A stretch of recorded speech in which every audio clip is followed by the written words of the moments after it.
এই মামলার বাদী হয়েছে ফারজানা রশিদ ব্রাউনিয়া। উনি চ্যানেলের উপস্থাপিকা এবং স্বর্ণ কিশোরীর চেয়ারম্যান।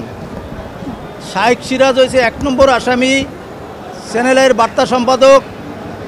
ওনার নির্দেশে এই মামলার বাদী ২০১৮ সালে আন্দোলনকারীদের পক্ষে স্বর্ণ কিশোরীদের নিয়ে যখন অবস্থান নেয়, তখন এই আন্দোলনকারীদের বিপক্ষে থাকিয়া ওনার স্বর্ণ কিশোরী বন্ধ করে দেয় এবং ওনার ওইখানে যে চাকরি ছিল, চাকরি থেকে বিনা নোটিশে ওনাকে আর চাকরি ফেরত দেয় নাই।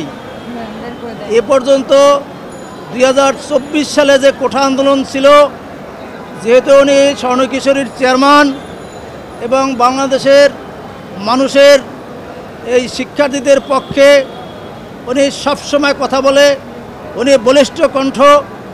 এই কণ্ঠকে রোধ করার জন্য এই মামলার প্রধান আসামি শাইখ সিরাজ রয়ের এজেন্ট হিসাবে ওনাকে বিভিন্নভাবে হয়রানির শিকার করেছে, ওনার টাকা পয়সা আত্মসাৎ করেছে, ওনার মান সম্মান নষ্ট করেছে এবং সর্বশেষ এই ২৪-এর কোঠা আন্দোলনকারীদের বিপক্ষে উনি সরাসরি স্বৈরাচার ফ্যাসিস্ট সরকারের পক্ষে অবস্থান নিয়ে উস্কানি দিয়েছে এবং সেই ভিডিও ফুটেজ আমরা আদালতে দাখিল করেছি।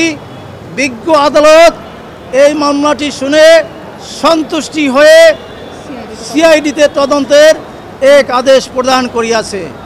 আমরা এই রয়ের এজেন্টদের সমলে উৎখাত করার জন্য মিডিয়াদের কাছে আমরা সহযোগিতা চাচ্ছি, কারণ বাংলাদেশে এইসব এজেন্ট থাকতে দেওয়া যাবে না। সুনির্দিষ্ট অভিযোগ, ওনার 18 সাল থেকে এই পর্যন্ত প্রতি মাসে 1 লক্ষ টাকা করে বেতন, এটা ওনাকে পরিশোধ করে নাই। ওনার স্বর্ণ কিশোরী, উনি চেয়ারম্যান, এটা অবৈধভাবে অন্যায়ভাবে বন্ধ করে দিয়ে ওনার কোটি কোটি টাকার ক্ষতি সাধন করেছে এবং স্বর্ণ কিশোরীদের আর স্বর্ণ কিশোরী ওনারা করতে দেয় নাই এবং বিভিন্ন সময় ওনার কাছে এই শাইখ সিরাজের লোক বিভিন্ন ইনফরমেশন দিয়া চাঁদা দাবি করি আসিতেছে, না দিলে ওনার সমস্যা হবে। ২০১৮ সালে নিরাপদ সড়ক আন্দোলনে যখন আমরা মানববন্ধন করেছি স্বর্ণ কিশোরী সূর্য কিশোরদেরকে নিয়ে, তখন এই চ্যানেলটিতেই, চ্যানেল আইতেই আমরা শুরু করেছিলাম এই যাত্রা ২০১২ সালে। ২০১৮-তে এসে এই অনুষ্ঠানটি হঠাৎ বন্ধ করে দেয়া হয়।